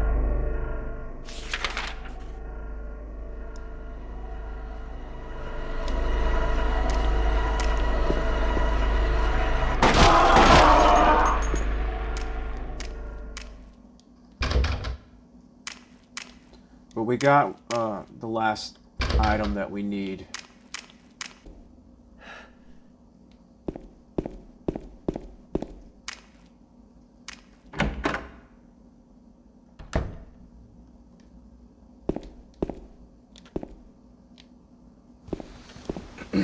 Okay. Puzzle time. There's something written on the desk. 3 bright coins in 5 holes be. At one end sits the seducer of she. The wind from behind the woman doth play. The formless one null lies furthest from they. The old one beside the serpent sits not. 'Tis to the prisoner's left that he doth rot. So we've got 5 holes. And we've got 3 coins. So guys, before we solve this puzzle, I want to break in here quickly in some retrospect and describe the significance of this puzzle. And think about these things. We found 3 coins in the apartments. We found an old man coin. We found that one first. It was in the trash chute, right? Fell in to the dumpster in that bag of trash. Okay. Then we found the serpent in the pool in the courtyard area on the first floor. And then finally we found the prisoner coin in the room with Angela. So think about this. we've got 3 coins. We've got 3 people all here together. Well, not really together, but all here in Silent Hill at the same time. We've got 3 coins, right? Now think about where we found these coins. When we found the old man coin, which was the first one, again, we also found that note about Walter Sullivan that mentions the monster, the Red Devil. And again, I want to stress that Pyramid Head is significant to James, and just say that, like, it is his monster, nobody else's. Nobody else should be seeing or encountering Pyramid Head. But the coin of the old man was in the bag of trash with the note that mentions a monster, a red devil. And again, like I said before, that is just meant to get you thinking about Pyramid Head, who he called that red pyramid thing when he was talking to Eddie. So you find something significant to James along with the old man coin. Then we find the serpent coin right. It's really your choice. It could be either right before or right after you meet Eddie for the first time. Okay, and then obviously the last one is the prisoner coin, and we find that just after we speak with Angela in the apartment room, right? So what if this puzzle represents the 3 characters? James, the old man, Eddie, the serpent, and Angela, the prisoner. And if you want to get really symbolic, how could we talk about how James is connected with the old man coin? Well, what is James going through? He is a widower, right? So he's going through something, the loss of his wife. I'm sure that a lot of the emotions that he has felt, it's a common thing for old men. You know, you don't have to stretch that too far to get it to fit. Well, what about Eddie and the serpent? Well, what was the serpent like? Especially the way that the puzzle refers to the serpent. It refers to the serpent as the seducer of she. So very sly, very cunning, very sneaky, right? And if you know who Eddie is, if you've played the game before, I would say that, yeah, that's kind of what Eddie's like. He's a liar, just like the serpent lied. He's a liar, right? Okay, well, what about Angela being a prisoner? Yeah. Oh, yeah, totally. I mean, she probably falls into the criteria of her coin much easier than James or Eddie. I mean, I'd have to sit here and probably write a few paragraphs to try to fit James into his coin or Eddie into his, but Angela, no, she just fits right into that prisoner description, right? So I just think that's interesting, and you're going to run into that. This isn't the only time that it happens in the game, but my point is that the puzzles in this game are extremely significant and extremely relatable to the narrative, the storyline itself. And it's very deep and very meaningful and very symbolic. It's awesome. I wonder if Silent Hill 2 Remake, with all the new puzzles that they added, I wonder if they have any kind of symbolism in their puzzles that's that profound. I guess we'll find out. So what you're supposed to do is examine each one of the coins. That one has a serpent on it. This one, it says it's an old man. This one is called prisoner, but it's a woman.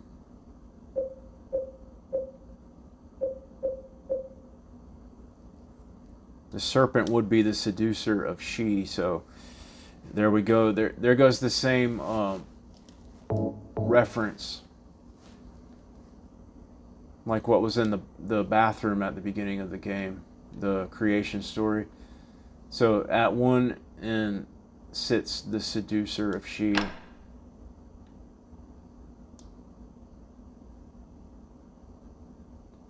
What else does it say? I can't read it now. That's fine, I'll figure it out.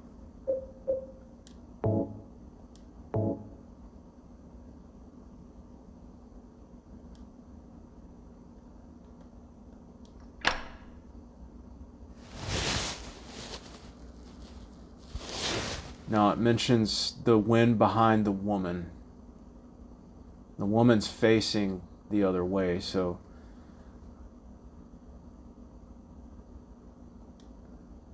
we need to move that one.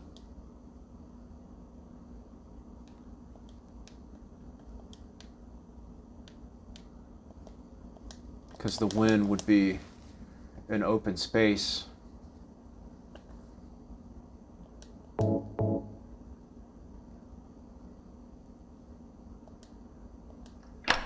And it says, the old man beside the serpent sits not. 'Tis to the prisoner's left that he doth rot. And the formless one, null, lies furthest from they. I guess that would be... no, that's not... Oh, there it goes. Yep. So the formless one, null, would be another empty space at the end. And we got the Lyne house key. From Uncle David. Uncle David, you got some weird stuff in your apartment. What kind of Uncle David do I have? Man. I actually do have an Uncle David, so it's kind of funny to me.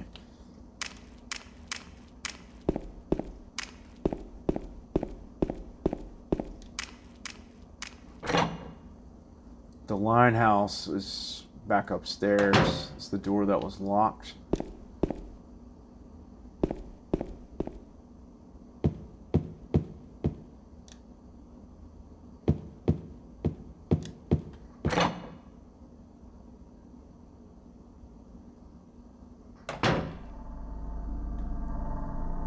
The one with the note on it.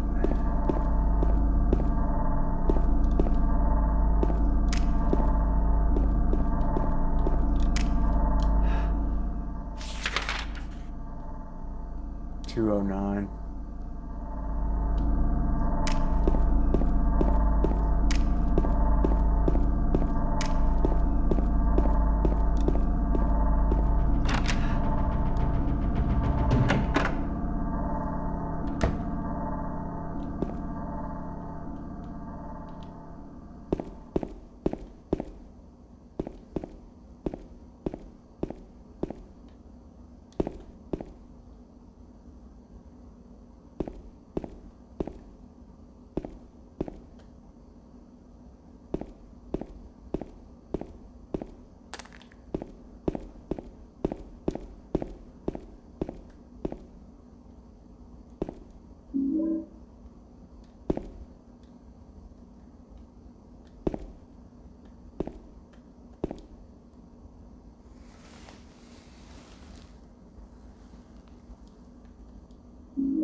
Stairway key.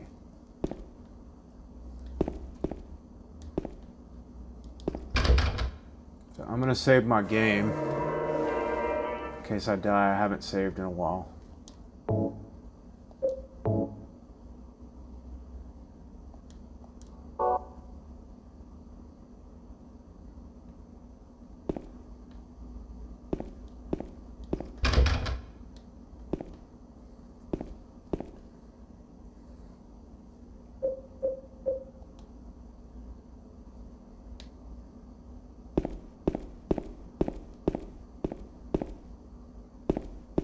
That key that we got, it goes to that stairwell. I tried to open it up and remember it started rattling from the other side.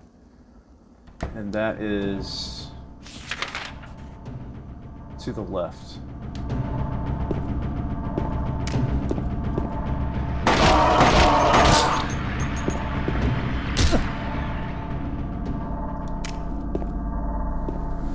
What's on the other side of this door?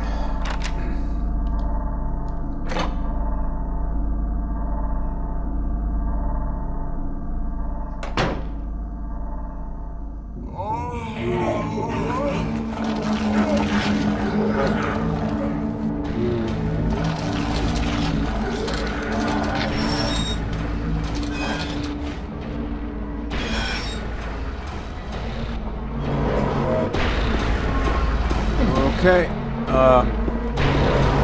boss fight time.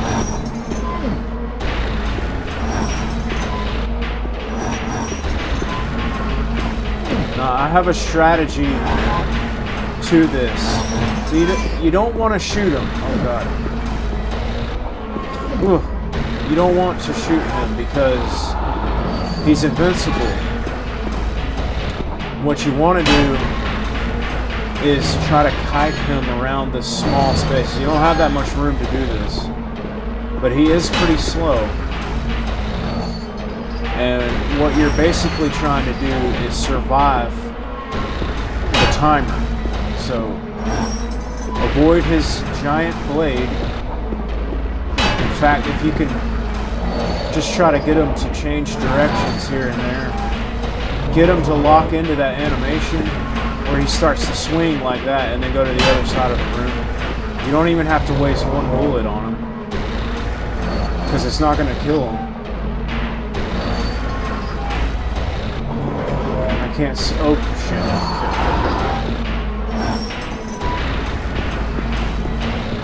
Like that, you know, and basically what you're doing is you're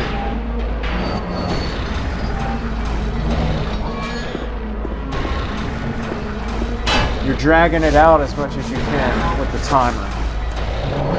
I think it's like 5 minutes on medium difficulty or something like that. And you can shoot him, but like I said, it's just a waste of bullets.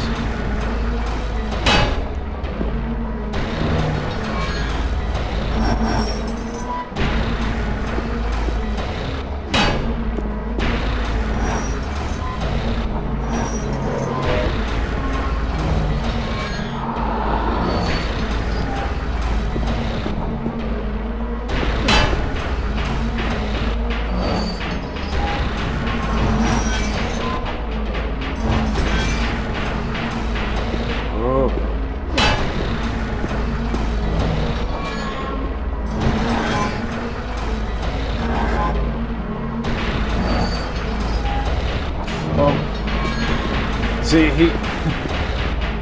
I think he might be on to me. He's trying to corner me now.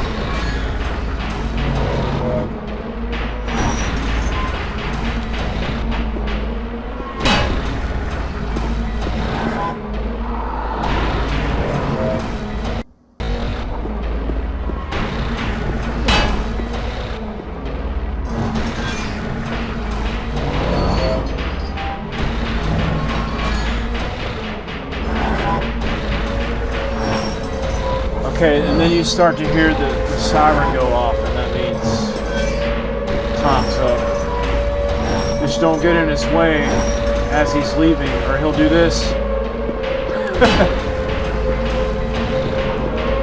It's like, yeah, that's right, get out of here. Oh, shit.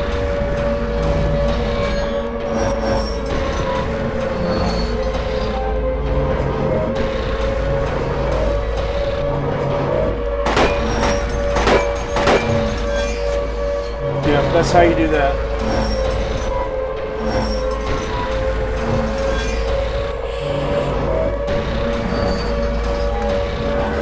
Gotta admit, they really didn't have water down very well back then. That water didn't really look convincing to me as water, but oh well.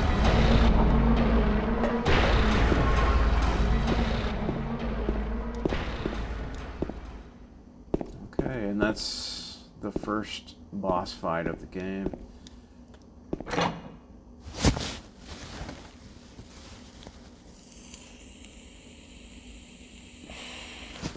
A lot of people, they don't realize that you're not trying to kill them, you're just trying to survive the countdown timer. So they waste a lot of bullets, and it's just not necessary. Conserve your ammo.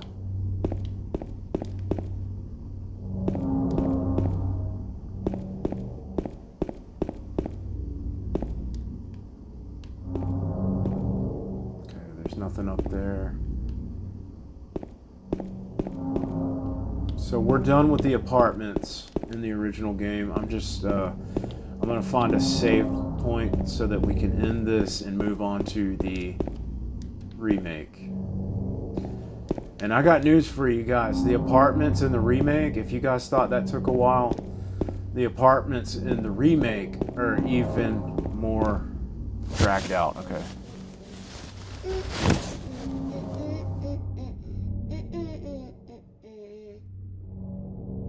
You! It was you, wasn't it? You're the one who stepped on my hand. I don't know. Maybe I did. What's a little girl like you doing here anyway? Huh? Are you blind or something? What's that letter? None of your business. You didn't love Mary anyway. Wait! How do you know Mary's name?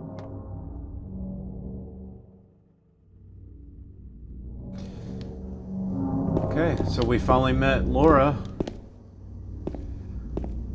Again, we're questioning right now. We're wondering why she's here, how she's here, and how she's surviving right now. Because, I mean, this is, let's face it, this is no place for kids.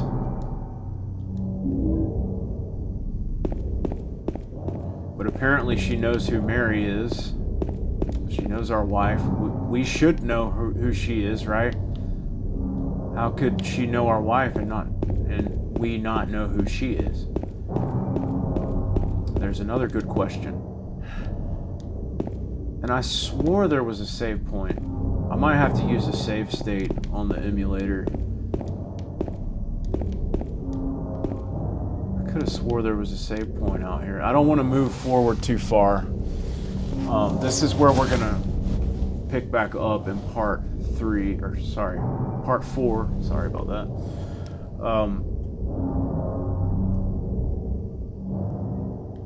I'll just use a save state on my emulator and we'll pick back up right here.